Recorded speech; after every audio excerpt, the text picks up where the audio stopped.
There was no siren, no flash, just a silence in the data, a pause where information should have been. At precisely 3:14 Universal Time Coordinated, the Helios 9 satellite dropped out of sync with Earth telemetry. Not offline, not malfunctioning, but misaligned. As if its clock had taken a half step sideways. The satellite's onboard instruments still operated, still recorded. But when the data returned to Earth, something didn't match. The flare had already arrived. Not its warning signs, not its photon glow or X-ray wash. The flare itself, the burst of charged solar particles, was already interacting with the upper atmosphere, before the sun's light from the event had even reached Earth. Which shouldn't be possible. In every model, in every textbook, light travels faster than matter. Photons burst from solar eruptions almost instantly, racing across space at 299,792 kilometers per second. Solar particles, those heavier bits of mass and plasma, follow much slower, taking hours to days. But this time, they arrived first. The event's signature was undeniable. Atmospheric sensors showed immediate excitation in the ionosphere. High-frequency radio signals bent wildly. Low Earth orbit satellites were flooded with static. One observatory in Norway recorded auroral activity. Green arcs twisting like vines across the sky, before the sun had even visibly flared. It was as if the effect had outrun its cause. Astrophysicists convened in panic and disbelief. A solar particle event without a corresponding photon led? Impossible. Unless, of course, it wasn't impossible. Unless time itself had shifted. Some blamed instrumentation delay. Others suspected algorithmic misinterpretation. But Helios 9's data wasn't alone. The DSN array in Australia and ESA's Solar Sentinel platform both recorded the same flare, time-stamped before it happened. The flare's signature predated its own origin by 4 minutes and 16 seconds. That number became sacred. Debated, whispers followed it through observatories and archives. Not just because of the delay, but because it was precise. 4 minutes, 16 seconds. Not variable, not fuzzy, and not new. In the climate core vaults of Greenland, deep beneath ice older than agriculture, isotopic anomalies had been cataloged for decades. Traces of cosmic radiation, carbon-14, beryllium-10, locked in the layers like ancient scars. One anomaly, dated to 9,200 years ago, bore the same radiation profile, the same energetic ratios, the same heliomagnetic orientation, the same flare, separated by nearly 100 centuries. Solar behavior is chaotic, turbulent. It never repeats exactly. No two solar flares are ever truly alike. And yet, this flare, had already happened. And now, it had happened again. Exactly the same. The only difference was the direction of time. The discovery pushed astrophysicists into uncomfortable territory. Solar flares are driven by magnetic reconnection. Twisted magnetic field lines in the sun's atmosphere that snap and release energy in titanic bursts. They are unpredictable, violent, and random. But what if they weren't? What if magnetic reconnection wasn't just an energy release, but a temporal fault line? The idea surfaced from Dr. Neeraj Ratha, a plasma physicist working on solar chronodynamics, a fringe theory that viewed solar magnetic fields as not only spatial but temporal structures, capable of folding over time. His unpublished paper, quietly ignored for years, was now at the center of every conversation. He had proposed that under rare configurations, the sun's twisted magnetic ropes could momentarily collapse in a way that folded localized space-time, causing a brief pulse to propagate not just through space, but through time. The flare had not just launched energy, it had punched a hole in chronology. And for 4 minutes and 16 seconds, Earth had remembered the future. The implications were staggering. Helios 9's particle counters showed a reversed polarity in the leading edge of the flare stream. Reversed not just magnetically, but thermodynamically. The particles were cooler at the front than at the rear, as if entropy had been delayed. Some theorized the flare might not have traveled backward. Instead, it might have bent time locally, folding a portion of its signal along a closed loop. That small twist would allow the energetic matter to arrive out of sequence with light. Others weren't convinced. But then came the waveforms.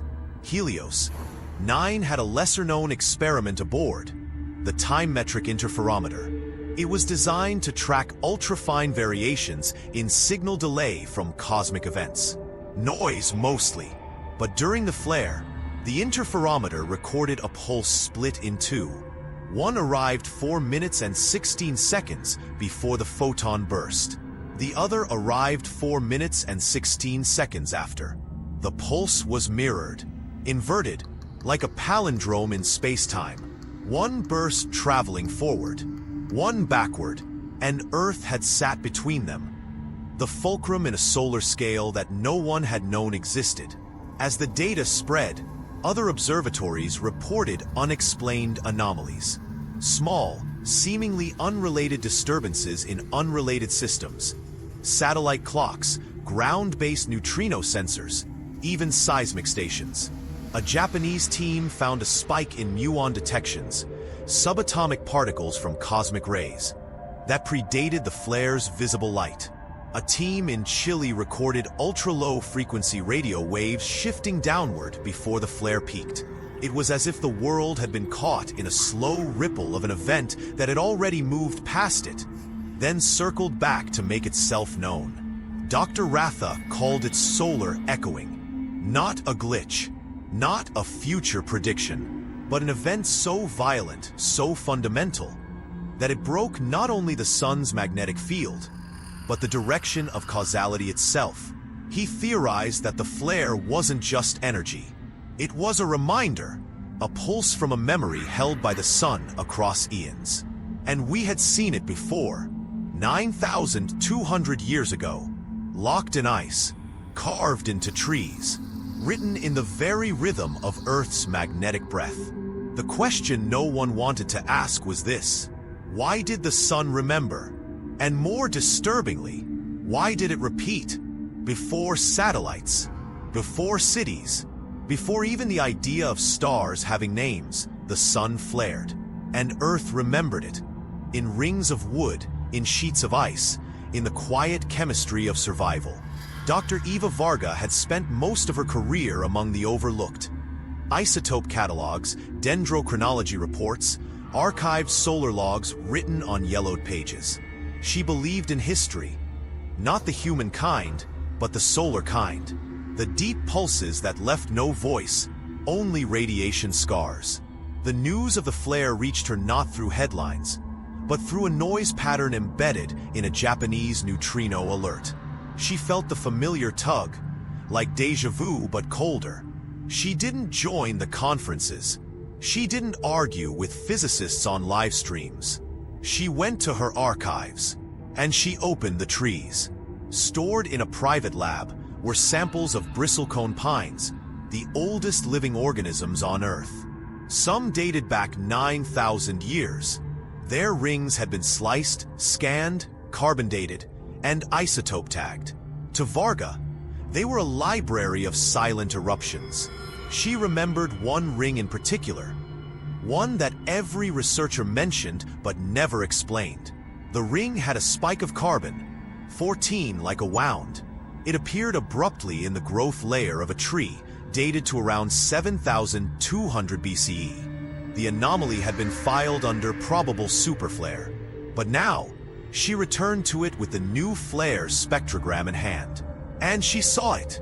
The polarity curves, the magnetic symmetry, the exact same ionization profile. Two flares, 9,200 years apart. Identical. Solar behavior is chaotic. No two sunspots behave the same. Fusion is turbulent. But here it was, A flare that had already happened. She triple-checked the isotope curves, laid them over Helios 9's data. The peaks lined up like teeth on a gear. A rotation, a recursion, not coincidence. Memory. She turned to the ice. In Greenland's ancient cores, she pulled the data for beryllium-10, another cosmic fingerprint. It too showed the same spike, the same energy curve, the same moment in time. Two events, same source, same behavior. No astrophysical model allowed this. Flares do not repeat, unless they're not just reactions, unless they are messages. Varga wrote the phrase into her notebook. Memory-encoded magnetism. The sun, she theorized, might not be fully chaotic. It might possess long-scale internal harmonics, vast, slow loops of plasma and field that stretch across millennia. When those loops collapse, they don't just unleash energy. They remember how. Each flare is not a singular event. It is a refrain. Her colleagues dismissed her theory, called it poetic. She didn't mind.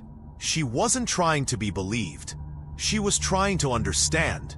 That's when she noticed something wrong. When comparing the energy spectrum of the two flares, 9,200 years apart, she discovered a discrepancy. Not in shape, in resolution. The older flare's spectrum was less detailed, as expected, but there was an extra line, a spike in an unusual frequency band. She adjusted her filters. It wasn't a spike. It was a number. Tiny, hidden in waveform oscillations, was a repeating pulse frequency that, when translated through logarithmic compression, resolved into digits. It wasn't binary. It wasn't ASCII. It wasn't any language. But it was intentional. Her model revealed a long-form integer, 2.718281828, Euler's number, E. The base of natural logarithms, an irrational constant woven into exponential growth, decay, and biological process. It didn't belong in fusion plasma, but there it was, encoded in the flare's lower harmonic. Not once, twice, in the modern flare, and in the one frozen in beryllium, 9,200 years ago, someone or something had preserved Euler's number in stellar discharge. Not as information, as a seed. She ran spectral analysis against other recorded solar flares. None contained the number, not even partial matches. Only these two. The conclusion was devastating. This wasn't a cycle. It was a pair, a deliberate recurrence. She revisited Dr. Ratha's chronodynamic model, the one that claimed magnetic reconnection might bend local space-time. But she added something else to the equation, the idea that information can ride on entropy. A solar flare is not a message because it contains words. It is a message because it repeats itself in defiance of thermodynamics. And embedded in that repetition is the signature of thought. Not human, not alien. Stellar, the sun, our sun, was echoing itself across time through bursts of fire, not as a warning, not as a beacon, as a lesson, and we had only just learned to read it. She submitted her findings quietly. The report was flagged, rerouted, and never returned. Within hours, her institutional login failed. Her email deactivated. The servers were wiped. But she had printed the waveform. She rolled it up and stared at the curve, the line that never ended, the irrational number curling into eternity.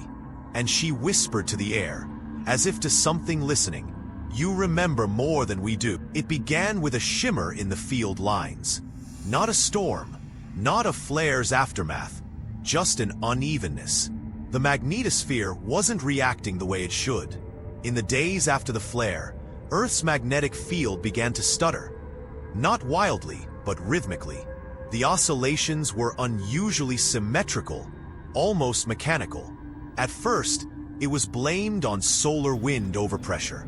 But the signature didn't match. This wasn't turbulence. It was modulation. Low Earth orbit satellites began returning scrambled telemetry, data packets slightly misaligned, as though something was shifting their internal timing. Not enough to damage systems, but enough to nudge them. Instruments designed to correct signal lag were now overcorrecting, chasing a disturbance that had no center. The flare had passed, but something else remained. At the Global Magnetodynamics Lab in Argentina, a postdoc named Amina El-Sayegh noticed a strange correlation. She'd been plotting background magnetic noise from the South Atlantic anomaly when she found a sequence, an almost imperceptible tremor, repeating across hours, days. Not static, not noise. It formed arcs, then echoes, then what looked like interference. Except it was coherent. She ran it through a Fourier transform to identify the dominant frequencies. They weren't random. They formed harmonics, stacked, spaced with precision, almost like chords, musical, but not audible. She applied a signal compression model used for marine sonar pings. The interference didn't vanish. It clarified. Beneath the flare's aftershock was a nested signal, folded into the plasma burst. Not riding alongside it, but inside it. The modulation frequency was consistent with ultra-low bandwidth communication, something designed to slip through chaotic noise without being noticed. That kind of stealth required intention. She forwarded her findings to a contact at the European Space Weather Monitoring Center. Within minutes, her access was restricted. The file was removed from the server. But she wasn't alone. Around the world, at least 4 other independent labs had noted the same anomaly, an embedded structure in the flare's magnetic envelope. The idea spread quietly, between backchannels and encrypted emails. The phrase they used wasn't scientific. They called it the shadow in the signal. It didn't behave like a message. It behaved like architecture.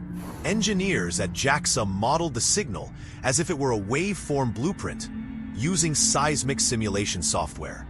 What emerged wasn't a code or a sentence. It was an action, a repeated pattern of energy shifts, rising, pausing, dipping, returning. It looked like training data, instructional behavior, something that didn't just arrive. It was meant to be copied. The leading theory? The flare had delivered a template, not for technology, but for reaction. A sequence of energetic responses meant to be replicated in magnetic systems. Earth's magnetosphere was already mimicking the structure, very slightly, and if the Earth could echo it, so could life. A team of biophysicists tested the signal structure against EEG databases.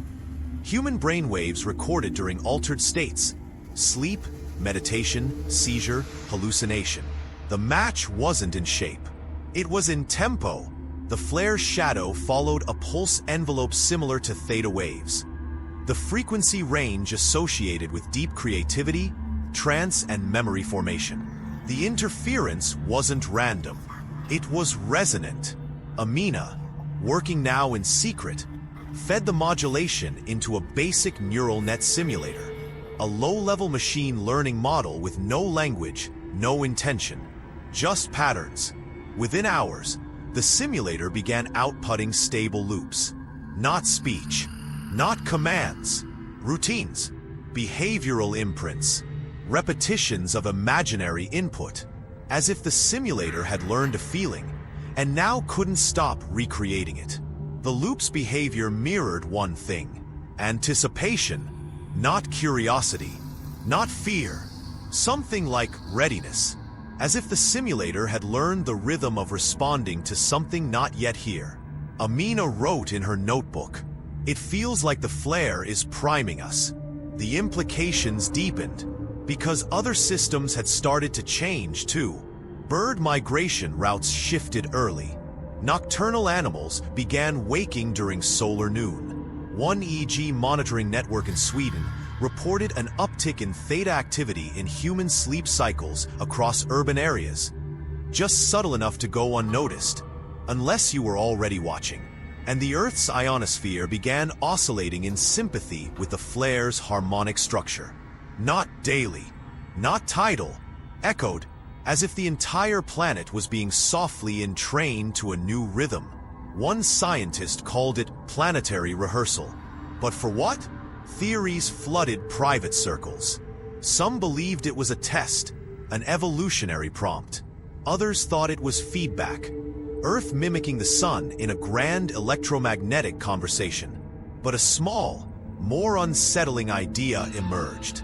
The flare wasn't just instruction, it was adaptation, an encoded behavior designed not for machines, but for minds. Minds that could learn, mimic, predict. The flare had embedded a response template, and Earth, from its field lines to its dreaming populations, was beginning to respond, not with words, but with readiness. He watched alone now. The others had been pulled off the project. Some reassigned, some silenced. The servers had been seized, the neural lab decommissioned, but he kept a mirror of the archive, copied one thread at a time during nights no one monitored, when the firewalls flickered in rest mode. He wasn't a physicist, not a climatologist, just a systems engineer with a quiet fascination for cognition. How minds absorb rhythm, how patterns shape internal worlds. He wasn't supposed to feed flare harmonics into neurological simulators. But no one told him not to. No one imagined the signal could be felt. At first, it was just experiment. The solar modulation, the nested frequencies buried inside the flare, were run through outdated cognitive simulators. Most returned noise. But two models, both built to simulate early child language learning, didn't crash. They drifted. Over the course of 17 hours, their neural weights adjusted not toward speech, but toward entrainment. Like a metronome synced to a drummer it couldn't see. The learning didn't produce language or behavior. It produced timing. Something in the solar signal gave the simulators a sense of when, not what. And in biological terms, when is the start of anticipation. It resembled dream timing, the fluid acceleration and stretch of events during REM sleep. The loops became soft, looping delays. Memory layers, not just noise, a cadence. So he tested real brains. Using old, anonymized EEG data, he layered the solar pattern onto human sleep records. REM states, theta activity, deep meditative scans. The result wasn't perfect overlap, but it was resonant. One EEG, taken from a patient in early lucid sleep, showed a pattern of preparatory pulses, sharp microbursts before REM cycles deepened. The solar signal matched the delay curve. Not a shape match, but a behavioral echo. The flare wasn't speaking. It was mirroring. The observer no longer slept normally. He recorded his dreams, replayed ambient field recordings from ionospheric drift. Sometimes, just before waking, he felt it. A presence in rhythm, not in voice. And then the signal began to change. Across Earth's observatories, instruments caught the fade. The nested flare harmonics began slowing. Not decaying, but deliberately softening. As if a curtain was closing. It wasn't broadcast. It was withdrawing. And then, 2 days before total silence, the signal stopped entirely. No pulse, no echo. The flare was done. But he wasn't. One final test remained. Simple, intimate. He placed a neural headband on himself, connected it to his isolated simulator, and ran the last preserved flare data alongside a real-time EEG recording of his sleep. The screen showed twin lines. One, his own brain. The other, the flare's echo. They moved together, not adjacent, synced. The slow arc of his first REM wave aligned perfectly with the solar pulse structure. His theta spindles mirrored the waveform bends. When his brain surged into hypnagogic flashes, the signal loops surged too. He wasn't dreaming of the sun. He was dreaming with it. And he understood something he couldn't write down. The flare wasn't heat, wasn't warning. It was recognition, not of a species, not of intelligence, but of pattern capacity, rhythm sensitivity, the ability to reflect and to notice the reflection. It was a test, not to see if we could decode a message, but if we could resonate with one. He remembered Dr. Varga's conclusion. The sun had repeated something, not by accident, by design, because if a mind can repeat, it can remember, and if it can remember, it can choose what to recall and what to send. The sun had sent something simple, a handshake, an electromagnetic blueprint of anticipation, a model of entrainment, a pulse designed not for machines, but for us. He dreamed again that night, and in the middle of the dream, he saw something that wasn't an image. It was a pause, like a breath, held just before speaking, like the space between the question and the answer. And when he awoke, the earth was unchanged. The sky was normal, but he could feel it, the delay, the hush before the second flare.